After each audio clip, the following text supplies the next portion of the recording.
नमस्कार साथियों, स्वागत है आपका भी इनका 24 यूट्यूब चैनल पे। बहुत बहुत साथियों, बात कर लेते हैं बाज़ार की। आज बाज़ार में क्या रहा, बाज़ार के कैसा उतार चढ़ाव देखने को लिए मिला, बाज़ार खुला कहाँ और कहाँ बंद हुआ, बाज़ार वीकनेस क्यों देखने के लिए मिली और वीकनेस के कारण क्या है। कारण जानने से पहले थोड़ा सा बात कर लेते हैं क्रूड ऑयल की। क्रूड ऑयल थोड़ा सा चढ़ के बंद हुआ है, 65 पे आ गया है, क्योंकि रूस और यूक्रेन के बीच में जो बढ़ता हुआ तनाव है उसके कारण। वोलेटिलिटी इंडेक्स जो कि 6% के ओपनिंग मतलब बढ़त के साथ में बंद हुआ है। अब ये कहीं ना कहीं उतार चढ़ाव तो है इसमें। विक्स बढ़ता है तो बाज़ार गिरता है, इसमें कोई स्वाभाविक है, कोई नॉर्मल है। जो तुम्हारा डाउ फ्यूचर है, नैस्डैक फ्यूचर है, वो उसमें थोड़ा सा वीकनेस के संकेत दिख रहे हैं। उसके चलते तुम्हारा आईटी सेक्टर के जितने भी स्टॉक थे, चाहे विप्रो है, टीसीएस है, या तुम्हारा एचसीएल है ना, इन्फोसिस, ये जितने भी स्टॉक है ना, सब में गिरावट देखने के लिए मिली या कहीं ना कहीं वीकनेस के साथ कारोबार हो रहा था। जितने भी मेटल से रिलेटेड स्टॉक हैं वे सारे के सारे क्यों गिरे, वे सारे के सारों में क्यों नीचे देखने के लिए मिली चाल, सीधी सी बात है। डोनाल्ड ट्रंप ने एक बयान दिया है और उस बयान में उन्होंने कहा है कि जो मेटल से रिलेटेड स्टॉक है ना, मेटल से रिलेटेड जो कंपनियां हैं ना, उन कंपनियों में मैं 50% टैरिफ लगा दूँगा, जो कि 25 से बढ़ा के 50 कर दूँगा। तो कहीं ना कहीं वे जो कंपनियों का बिजनेस है मेटल में, तो उन कंपनियों को इफेक्ट पड़ेगा। तो इसलिए जो देखने के लिए मिला उन कंपनियों में, इसलिए वॉलेटिलिटी देखने के लिए मिली। अब बात कर लेते हैं जो पीएसयू सेक्टर है, जो पब्लिक सेक्टर यूनियन बैंक है ना, उन बैंकों में मूवमेंट देखने के लिए मिला और ज़्यादा ही पॉजिटिव वे में नज़र आए। कारण सीधा है, जीडीपी का जो आंकड़ा आया है 6.75 का अनुमान जताया जा रहा था और 7.4 का जो है जीडीपी का आंकड़ा है, जो बहुत ही बेहतरीन है। और दूसरा जो जीएसटी का कलेक्शन आया वो भी ताबड़तोड़ आया। अब बाज़ार की दशा और दिशा थोड़ा सा सपोर्ट चाहिए, वो चाहिए तुम्हारा एफआईआई के तरफ से, क्योंकि बाज़ार जब भी गिर रहा है ना, एफआईआई के कारण गिर रहा है। फॉरेन इंस्टीट्यूशनल इन्वेस्टर माल बेचते जा रहे हैं। रुपया हमारा 85 दशमलव कुछ रुपये में बना हुआ है, रुपये में कमजोरी नहीं है। अब एक आपको बात ध्यान आएगी, मैं थोड़ा सा, आपने अगर वेलकम मूवी देखी होगी तो वेलकम मूवी में आपने देखा होगा अक्षय कुमार जब जाके सुनील शेट्टी को धमकाता है या कुछ बोलता है कि, तो सुनील शेट्टी एक बार अफसोस में पड़ जाता है, बोले यार ये ऐसा क्यों बोल रहा, इसके पीछे कोई तो है, इसके पीछे कोई तो है वाला फीलिंग आज यूक्रेन को आ रही है। अब अनिल कपूर सोचता है इसके पीछे कौन हो सकता है, मेरे सर शेट्टी भाई से बड़ा तो कोई है नहीं, और वो ये सोच रहा होता है अक्षय कुमार की मेरे पीछे तो शेट्टी भाई हैं। अब दोनों को एक दूसरे का पता नहीं होता। ऐसे ही आज जब यूक्रेन ने रूस के ऊपर हमला किया और इतने सारे ड्रोन अटैक किए, उनके इतने बॉम्बर तबाह कर दिए, तो रूस सोच रहा है कि अब यार इसके पीछे कौन हो सकता है, मतलब इसमें तो इतनी पावर नहीं है। तो कहीं ना कहीं इशारा जो है वो अमेरिका की ओर जा रहा है। अमेरिका से पूछा गया कि तुम्हारे इसमें हाथ है क्या, तुम्हें बताया गया क्या? अमेरिका ने बोला नहीं, हमें नहीं बताया गया। ये चीज़ें आपको देखने के लिए मिलेंगी जब वेटिकन सिटी शहर में जब इनकी दोनों की मुलाकात हुई, जेलेंस्की की और डोनाल्ड ट्रंप की। उसके बाद से डोनाल्ड ट्रंप के जो बयान है ना, रूस को लेकर बदल गए। मतलब डोनाल्ड ट्रंप ने क्या कहना चालू कर दिया उसके बाद कि नहीं, हम तो सैंक्शन लगा देंगे, रूस को युद्ध रोकना चाहिए। लेकिन इससे पहले आपने एक बात नोट करी क्या, इससे पहले बिल्कुल भी डोनाल्ड ट्रंप जो ना रूस के प्रति कुछ नहीं बोल रहे थे।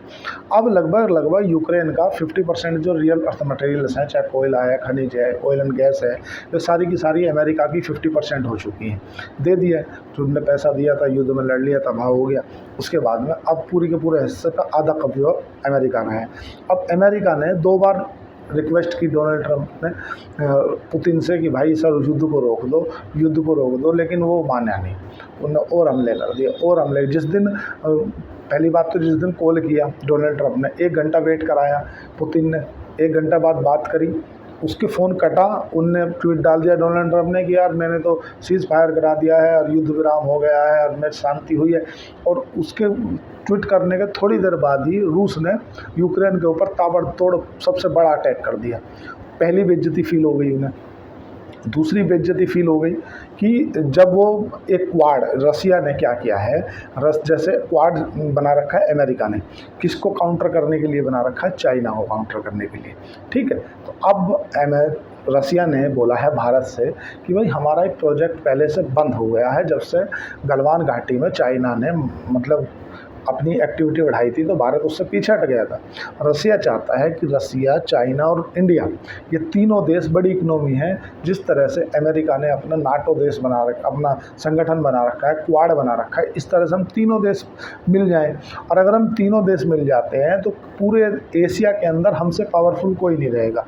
अब इसको लेकर के भारत की तरफ से कुछ पॉजिटिविटी संकेत देखने के लिए मिले, तो वो डोनाल्ड ट्रंप को फूटी आँख नहीं समाया। क्यों नहीं आया? क्योंकि देखो, आपने कभी देखा कुछ चीज़ ऐसी होती हैं जो कोई नहीं बताता, और ना कभी ये जियोपॉलिटिक्स में घटता है। जो होता है वो दिखता नहीं, और जो दिखता है वो होता नहीं। कैसे? देखो, हमें ऐसा लगता है अमेरिका हमारा दोस्त है। अमेरिका हमारा दोस्त नहीं है। एक्चुअल में अमेरिका को चाइना को काउंटर करना है, और चाइना को काउंटर करने के लिए उसे भारत चाहिए, क्योंकि भारत ही ऐसा देश है जो अर्थव्यवस्था के मामले में भी और सेना के मामले में भी संपन्न है। युद्ध जो है दो तरह से लड़े जाते हैं। एक युद्ध तो ऐसा होता है जब अपनी सेना उतारनी पड़ जाए, जैसा कि आपने देखा होगा वियतनाम युद्ध में अमेरिका को अपनी सेना उतारनी पड़ गई थी। इतने दिन युद्ध चला, उसके बाद में भी कुछ नहीं हो पाया, अपनी सेना वापस बुलानी पड़ी। अफगानिस्तान में अपनी सेना उतार के रखी थी। कुछ युद्ध ऐसे होते हैं जिसमें एक देश की दूसरे देश से बात खराब ना हो, बात भी चलती रहे और बैकडोर से उसे सपोर्ट भी होती रहे। जैसे पाकिस्तान से भारत का मतभेद हुए, चाइना अल्टीमेटली भारत चाइना से लड़ रहा है, लेकिन चाइना खुद ना लड़ के पैसा किसको दे रहा है? पाकिस्तान को। पाकिस्तान इतना कंगला देश है, इतना भिखारी देश है कि उसे क्या चाहिए? उसे पैसा चाहिए। अपने आप को वो सारा बेच चुका है। आज ये कंडीशन है कि पाकिस्तान के पास में उसकी करेंसी भारत की करेंसी से 4 गुना कमज़ोर है। मतलब अगर भारत वाले 1000 रुपये फेंक दें तो उनके यहाँ वो 4000 रुपये हो जाएंगे। अमेरिका की तो बातें नहीं कर रहे। अमेरिका ने उसको मदद क्यों देता? कभी इस बात को नोट किया? अमेरिका पाकिस्तान को मदद इसीलिए देता है ताकि वो हर जगह उसका बखान गाता रहे, अरे मेरे आका, मेरे आका, मेरे आका। वो इंटरनेशनल मॉनेटरी फंड हो चाहे तुम्हारा वर्ल्ड बैंक हो, इन दोनों में लगभग अधिकतर जो हिस्सेदारी है वो अमेरिका की है। इसीलिए इनको अमेरिका के चमचे कहा जाता है। मतलब एक तरह से अमेरिका जैसा बोलता है वैसे ही ये करते हैं। ज़्यादातर जो हैवी पोजीशन पे जितने भी चेयरमैन वगैरह रहते हैं वो सब अमेरिका के ही रहते हैं। अमेरिका की प्रभुत्वता है, पैसा भी ज़्यादा है और दूसरा भी। अमेरिका अगर जिसको पास कर देगा कि इस देश को इतना फंड दिया जाए तो दे दिया जाता है। अल्टीमेटली लास्ट मोहर जो लगती है चेयरमैन की लगती है, जो चेयरमैन होता है वो कहीं अमेरिका का होता है ना। इसीलिए देखो इसकी दोहरी चाल। एक तरफ तो डोनाल्ड ट्रंप बोलते हैं कि नहीं नहीं हम तो एक तरह से फ्रेंडली व्यवहार कर रहे हैं, हम भारत के दोस्त हैं, और दूसरी तरफ वही डोनाल्ड ट्रंप अमेरिका में बोलते हैं जो टॉम कुक हैं, जो कि एप्पल के फाउंडर मतलब वो हैं CEO हैं, उनसे बोलते हैं कि अगर आप भारत में एप्पल बनाओगे ना तो हम उस पर 25% का टैरिफ लगाएंगे। तो ये कौन सी बात हुई? एक तरफ आप बोल रहे हैं कि हम तो भारत को सपोर्ट करना चाहते हैं, भारत हमारा मित्र है और फ्रेंड है और ये है वो है, हम तो उनसे मतलब टैरिफ पर वार्ता कर रहे हैं। दूसरी तरफ आप टिम कॉन को बोल रहे हो कि आप अपना जो बिज़नेस है वो भारत में मत बढ़ाओ, आप अपना बिज़नेस अमेरिका में बढ़ाओ। तो ये जो गोरे लोग हैं ना, इनका ऐसा ही रहता है। अब थोड़ा सा वापस लौटते हैं। वीडियो ज़्यादा लंबी हो जाती है तो लोग बाग वीडियो देख नहीं पाते, तो थोड़ा अपने मुद्दे पे आते हैं। आज जब बात करें आईटी मेटल क्यों गिरे, तो आईटी गिरा है तुम्हारा डाउ फ्यूचर नैस्डैक फ्यूचर वीकनेस दिख रही थी, इसलिए मेटल गिरा है डोनाल्ड ट्रंप के बयान के कारण। डोनाल्ड ट्रंप ने बोल दिया मैं 50% का टैरिफ लगा दूंगा। तो बयानवीर है, क्योंकि देखो पहले क्या पत्रकार थे, तो पत्रकार को मालूम है कब क्या कहाँ और क्या कहना है, वो हमेशा न्यूज़ में छाए रहना चाहते हैं। जब भी कुछ ऐसा होता है तो हल्का बोल देते हैं। किन शेयरों में अच्छी देखने के लिए मिली? पहला तुम्हारा PSU शेयर, जो पब्लिक सेक्टर यूनिट बैंक होते हैं ना, वो उनमें अच्छी मूवमेंट देखने के लिए मिली। जो प्लेटफॉर्म स्टॉक है ना, चाहे तुम्हारा के फिनटेक है, चाहे तुम्हारा CDSL है, इस तरह के जो स्टॉक हैं उनमें काफ़ी देखने के लिए मिली। अब बात करें जो अभी एक्सेस वोपाक का जो IPO था वो 7% डिस्काउंट के साथ लिस्ट हुआ। मैं जनरली जिन कंपनियों का मैं अपने से उनकी बैलेंस शीट को एक बार देख लेता हूँ, उसके बाद मुझे लगता है कि इसका IPO का रिव्यू करना चाहिए कि नहीं करना चाहिए। क्योंकि अगर मैंने सपोज करो IPO का रिव्यू किया और किसी ने सोच के उस IPO में पैसा लगा दिया और किसी कारण उसका नुकसान हो गया, तो वो सोचेगा यार नहीं, तुम जिसमें मुझे लगा कि यार नहीं छोड़ो इसमें नहीं लगाना, तुम नहीं लगाया। 2 IPO की लिस्टिंग हुई, दोनों के दोनों IPO डिस्काउंट में लिस्ट हुए। अब समझो डिस्काउंट क्या होता है। देखो सपोज करो कंपनी IPO लेके आई, इनिशियल पब्लिक ऑफर कितने पे लेके आई? 100 रुपये पे लेके आई। उनने सबको 100 रुपये में बांट दिया। अगर उसकी मार्केट में डिमांड है जिससे बोलते हैं GMP, ग्रे मार्केट प्रीमियम। तो वो 110 पे भी लिस्ट हो सकता है, 150 पे भी लिस्ट हो सकता है, 140 पे भी लिस्ट हो सकता है। तो ऊपर के जो 40 रुपये हैं, सपोज करो 100 रुपये के हिसाब से 100 शेयर मिले तो तुम्हें कितने के मिलेंगे, 10,000 रुपये के। और अब 40 रुपये पे लिस्ट हो गया, 140 पे लिस्ट हुआ, तो 40 शेयर इंटू 100 मतलब 14,000 के में लिस्ट हुए, तो कितने का फ़ायदा हुआ तुम्हें, 4,000 का। और अगर इसी कंडीशन को आप उल्टी मान लो, 100 रुपये का कंपनी ने दिया और वो मार्केट में लिस्ट हुआ डिस्काउंट के साथ, मतलब वो 80 रुपये का खुला 20% डिस्काउंट में। तो इसी तरह से जो 2 IPO खुले, दोनों को दोनों अच्छा रिस्पॉन्स नहीं देखने के लिए मिला। अच्छा मतलब जो अलॉटमेंट आए, एप्लीकेशन आई वो तो ज़्यादा आई, उसके बाद में भी डिस्काउंट के साथ खुला, तो नीचे से रिकवरी ज़रूर देखने के लिए मिली, लेकिन कहीं ना कहीं कोई मतलब ही नहीं है ना। अगर तुम सपोज करो 14,000 रुपये की एप्लीकेशन लगा रहे हो, लेकिन जिस दिन शेयर मार्केट में लिस्ट हो रहा है उस दिन तुम्हारे 14,000 की वैल्यू 12,000 रह रही, तो क्या मतलब है 2,000 का नुकसान करने से अच्छा। इसलिए मैंने IPO का रिव्यू नहीं किया था। क्रूड ऑयल में थोड़ा सा तनाव देखने के लिए मिल रहा है, किस कारण, रूस और यूक्रेन के बढ़ते हुए मतभेद के कारण, ठीक है।